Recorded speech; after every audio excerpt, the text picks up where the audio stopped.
Chapter 3. Search any travel section of a bookshop and you will inevitably find a host of books entitled something something something of the British Isles.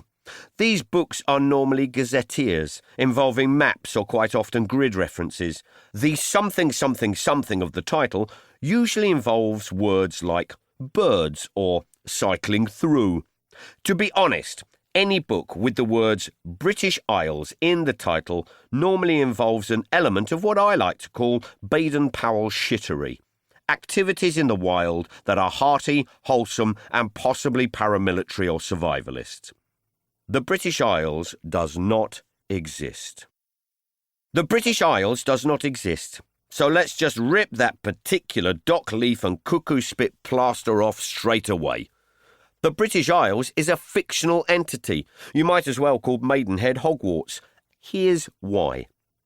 Neither the UK government nor international legal documents, treaties or alliances use the term British Isles. It is not internationally recognised. The term started to get used in the 16th century by writers to refer to an idyllic kingdom, but it was also a wind-up because the British Isles included Ireland. Quite clearly, Ireland is not, nor ever has been, British. Which is problematic, and by problematic I mean offensive and entitled, and by entitled and offensive I mean racist. If you're having trouble relating to this concept, let's try calling our country the Irish Isles for a few hundred years and see if we get used to it. I'll be proved wrong when the Daily Mail produces a pull out and keep map of the wildflowers of the Irish Isles. Technically, Great Britain and Ireland is an archipelago. A group of islands that broke away from a mainland, in this case, France. The French archipelago! That could be us if we were slightly more sophisticated and had a better public transport system.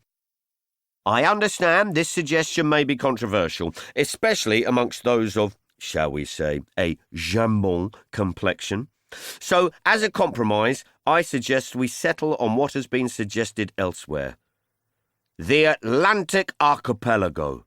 No more faux place names like the British Isles. From now on, we are the Atlantic Archipelago. Already I can envisage good knitwear, excellent saunas and possibly roast puffin on a Sunday.